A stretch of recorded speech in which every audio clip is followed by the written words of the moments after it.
Hello বন্ধুরা, আজ আমরা যাচ্ছি পৃথিবীর সবচেয়ে ঝুঁকিপূর্ণ জায়গাগুলোর দিকে, যেখানে প্রকৃতি নিজেই মানুষের টিকে থাকার সাহায্য পরীক্ষা করে। অবিশ্বাস্য তুষারঝড় যা পুরো শহরকে থমকে দিতে পারে, নিষ্ঠুর ঠান্ডা লাভার নদী আর রহস্যময় পরিবেশগত ঘটনা যা লাখ লাখ মানুষের জীবনের জন্য হুমকি। তাই হাওয়াইকে স্বর্গ বলা অমনোযোগের ব্যাপার নয়, কিন্তু আগ্নেয়গিরি যখন জেগে ওঠে তখন সেই স্বর্গই প্রাণঘাতী ফাঁদে পরিণত হতে পারে।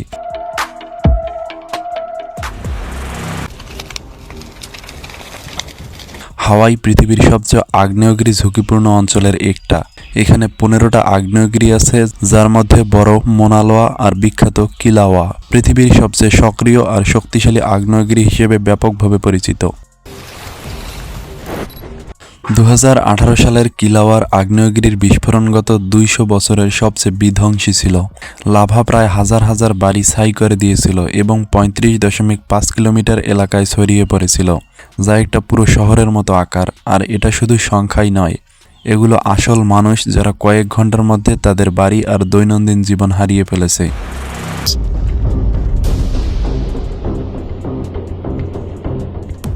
এক সময় এই এলাকা আজটেকদের হ্রদ আর খালের নেটওয়ার্কের অংশ ছিল। আজ এটা সবচেয়ে ঘনবসতি এলাকা হয়ে গেছে। মেক্সিকো সিটি প্রায় 20 লাখ মানুষের বাসস্থান। এটা ইস্তাপালাপা রাজধানীর পূর্বাঞ্চলীয় একটা এলাকা, যেখানে মেক্সিকো জুড়ে খারাপ খ্যাতি পেয়েছে। উজ্জ্বল রঙের ছাদের আড়ালে ফাঁকি দেওয়ার দরকার নেই। এখানে অপরাধের হার খুবই বেশি, আর কেউ যদি এই এলাকার ইতিহাস আর সংস্কৃতি ঘুরে দেখতে চায় তবে ব্যস্ত ও ভালো পরিচিত রাস্তাগুলিতেই থাকা ভালো।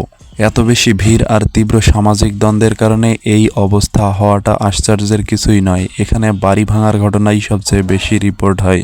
সবচেয়ে বেশি সময় পালাপা মেক্সিকো সিটির সবচেয়ে বিপজ্জনক এলাকার মধ্যে নিয়মিতই থাকে। এখানে বিপদের মাত্রা এক এলাকায় থেকে অন্য এলাকা অনেকটাই বদলে যেতে পারে। আর যদি তুমি এই এলাকায় দুর্ঘটনাবশত চলেই আসো, তাহলে স্থানীয়দের কাছে জিজ্ঞাসা করাই ভালো কোন রাস্তায় এড়ানো উচিত। তোমার সত্যি ইচ্ছা হবে না এমন জায়গায় যাওয়ার যেখানে ছোট গ্যাং আর কার্টেলদের প্রায় নিয়ন্ত্রণ নেওয়া। আকরা পশ্চিম আফ্রিকার ঘানার রাজধানী, প্রায় 3 মিলিয়ন মানুষের একটি শহর। তবুও প্রতিদিন হাজার হাজার বাসিন্দা বিপদের মুখোমুখি হয়। বিষাক্ত পদার্থ, এমন ঝুঁকি যেখান থেকে পালানো প্রায় অসম্ভব। আকরার এক বাণিজ্যিক এলাকায় আগবাগ ব্লাশিস বিশ্বের অন্যতম বড় কেন্দ্র, যেখানে ইলেকট্রনিক ও গাড়ির আবর্জনা একত্রিত করে আনুষ্ঠানিকভাবে প্রক্রিয়াজাত করা হয়। পুরনো যন্ত্রপাতি আর স্পেয়ার পার্টস বিশ্ব থেকে আসে এখানে। নিরাপদভাবে রিসাইকেল করার বদলে এর অনেকটাই শুধু জ্বালিয়ে ধাতু, যেমন তামা ও অন্যান্য মূল্যবান লোহা বের করা হয়। প্লাস্টিকের খোলস আর তারের ইনসুলেন্স গাঢ় কালো ধোঁয়ায় জ্বলে ওঠে, যা বিষাক্ত গ্যাস আর ঝুঁকিপূর্ণ যৌগ বায়ুতে ছড়িয়ে দেয়। ওই ধোঁয়ায় আছে অতি ক্ষুদ্র কণা, দেহে লেগে থাকা জৈব দূষক এবং ভারী ধাতু। এই সব পদার্থ বাতাসে সহজেই ছড়িয়ে পড়ে আর শহরের আবাসিক এলাকায় জমা হয়। আমরা বলছি আমরা সবাই। ফলে ওই এলাকা এবং তার আশেপাশকে পৃথিবীর সবচেয়ে মারাত্মক দূষিত জায়গাগুলোর বায়ুর মানের দিক দিয়ে একটা হিসেবে ধরা হয়। ক্ষতিকর কণা আর বিষাক্ত গ্যাসের মাত্রা বিশ্ব স্বাস্থ্য সংস্থার নির্দেশের চেয়েও বহুগুণ বেশি। মানুষের স্বাস্থ্যের উপর এর প্রভাব একটা ভয়ানক ব্যাপার। বিষাক্ত পদার্থের ভারী ঘনত্ব, যেমন সীসা, পারদ, arsenic, dioxin R brominated from রিটার্ডান্স, এসবের সঙ্গে অনেক কঠিন রোগ আর প্রাণঘাতী সমস্যা জড়িত। যারা এখানে বসবাস করে আর কাজ করে তাদের প্রতিটা শ্বাসই বিষাক্ত।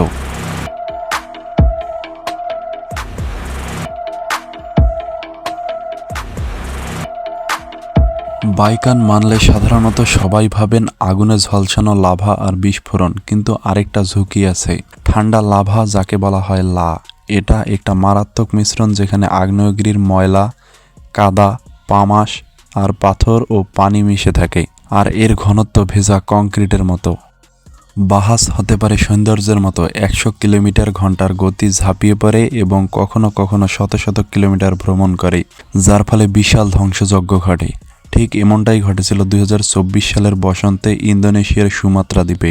এই বিপর্যয়ের কারণে ছিল মনসুর বৃষ্টি। সাধারণত শান্ত থাকা মাউন্ট মারাপির ঢাল যেমন ফুলে ওঠে, লাখ লাখ টন কাদা, ছাই আর পাথর নিচে নামতে লাগলো। ঠান্ডা লাভা প্রবাহ পুরো গ্রামকে ছিঁড়ে ফেলে দিল। 100 এর বেশি বাড়ি ভেঙে গেল, যা পানিতে ডুবে গেল, আর সড়ক, সেতু, ভবনগুলো ক্ষতিগ্রস্ত হলো। এবং মসজিদগুলোরও ক্ষতি হয়েছে মানুষের জন্য, আর ওই এলাকাটার জন্য ফলাফলটা ছিল খুবই বিধ্বংসী। তাই বলাই যায় এরা কখনো নীরব হত্যাকারী নামেও পরিচিত। আগুন বা গর্জনের মতো শব্দ নিয়ে আসে না, বরং চুপচাপ আর অবিরত ধ্বংসযজ্ঞ চালায়। পৃথিবীর খুব কম জায়গায় মানুষের জন্য এত কঠিন মনে হয়। আফার ডিপ্রেশনের উত্তরের সীমানায় ইথিওপিয়া ইরাত্রা সীমান্তের পাশে ডানাকিল মরুভূমি প্রায় 1,00,000 বর্গ কিলোমিটার জুড়ে বিস্তৃত এমন এক ভূখণ্ড যেখানে মনে হয় প্রকৃতি প্রতিবাদ করছে। প্রথমত, এটা পৃথিবীর অন্যতম সবচেয়ে গরম জায়গা।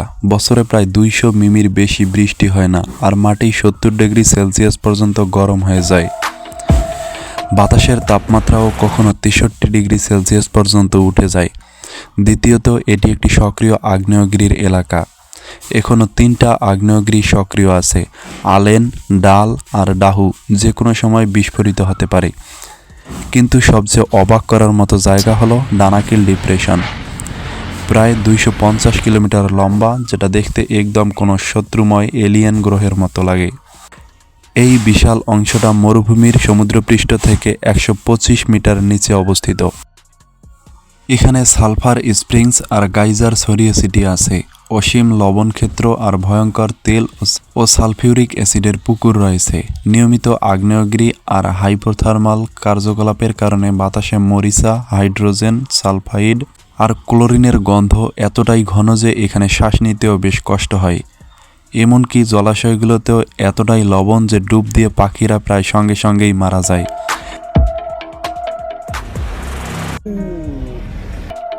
রাস্তার প্রতিটি বাঁক ধৈর্যের এক কঠিন পরীক্ষা। এটা উপরের ড্যাং ভ্যালি ভারতের একাকী জেলা, উত্তর পূর্বের অরুণাচল প্রদেশের রাজ্য। প্রায় 9,000 বর্গ কিলোমিটার জায়গা নিয়ে এটা পুয়ের্তো রিটার্কোর সমান। কিন্তু এখানে মাত্র 50,000 মানুষ থাকে, আর সেটা বুঝতেই পারা যায়। পূর্ব হিমালয় এই জায়গাটাকে একদম গোলকধাঁধার মতো বানিয়ে দিয়েছে। গভীর উপত্যকা, গোড়া চূড়াগুলোর মাঝে আটকে থাকা প্রায় অসম্ভব চূড়ার রেখা আর সংকীর্ণ উপত্যকা। আর পরের উপত্যকায় পৌঁছতে হলে ঝুঁকিপূর্ণ পাহাড়ি বাঁকগুলো পাড়ি দিতে হয়। এক পাশে গভীর খাদ আর অন্য পাশে চূড়া পাথরের দেয়াল, যা যে কোনো মুহূর্তে পাথর ধস নামিয়ে যাদের মাঝ দিয়ে যেতে হয় তাদের উপর আছড়ে পড়তে। ওই মাসগুলোতে ওই এলাকায় গড়ে 2000 থেকে 2000 মিমি বৃষ্টি হয়। এটা ঘন কুয়াশা, ভূমিধস আর ধুয়ে যাওয়ার রাস্তার সময়। এমন জায়গা যেখানে কয়েক মিনিটের মধ্যেই চরম আটকে যাওয়া সম্ভব। একাই গাড়ি চালানো এখানে একদম পাগলামি। এক ভুল করলেই রাস্তা হয়ে যায় এমন একটা ফাঁদ যেখান থেকে বের হওয়া একদম মুশকিল। দবাই থেকে মাত্র কয়েক ঘন্টা দূরত্বে এমিরেটস অব সাহারার মরুভূমির কেন্দ্রে আছে এমন একটা জায়গা যা মনে হয় পোস্ট অ্যাপোক্যালিপটিক একটা দুনিয়া থেকে ছিঁড়ে পড়েছে।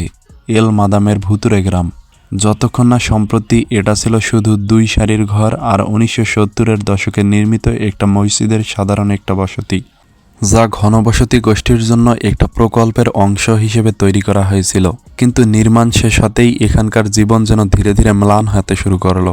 বাসিন্দারা কেন চলে গেছে সেটা আজও রহস্যই রয়ে গেছে। তবে সবচেয়ে বিশ্বাসযোগ্য কারণ হলো নির্মম মরুভূমি, বালুর ঝড়, দগ্ধ করা গরম আর অবিরাম খরা জীবন অযুথীন হয়ে করেছে। আজকাল বালি স্পষ্টভাবেই বাড়িগুলো দখল করতে শুরু করেছে। প্রতিটি মাসে ঘরের ভিতরে ঢোকাও কঠিন হয়ে পড়েছে। বাঁশঝাড়ের মধ্যে আধা চাপা ঘরগুলো যেন স্বপ্ন বা দুঃস্বপ্নে পরিণত হয়েছে।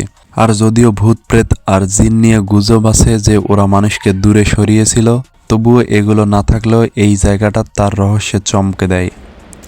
প্রথমে দেখলে মনে হবে সাদা সমুদ্রের ফেনার একটা সাধারণ দাগ, কিন্তু কাছে গিয়ে দেখো এটা একদম নির্দোষ নয়, এটা বিষাক্ত। এই দৃশ্যগুলো আজকের দিনে মানুষ কতটা প্রকৃতি দূষিত করছে তার করুণ স্মারক। যমুনা গঙ্গার এক শাখা নদী, যেটা ভারতের এক মহান নদী, যেটা তাজমহলের পাশ দিয়ে বয়ে যায়। রাসায়নিক দিয়ে ভরা, যা সাদা ফেনার মতো মেঘের মতো ছড়িয়ে পড়ে। জল দূষণ ভারতের সবচেয়ে বড় সমস্যাগুলোর একটা।